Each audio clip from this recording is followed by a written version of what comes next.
Here are the advantages of VUL.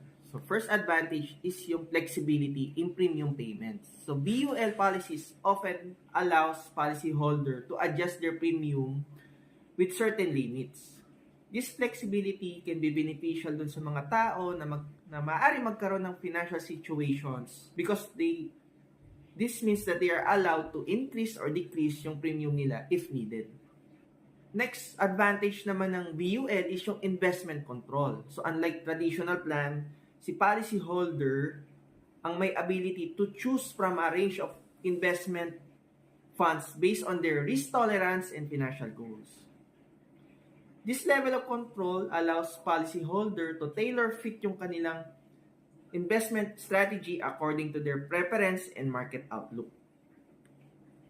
Next advantage naman ng VUL is yung potential for higher return. Because VUL allows policyholders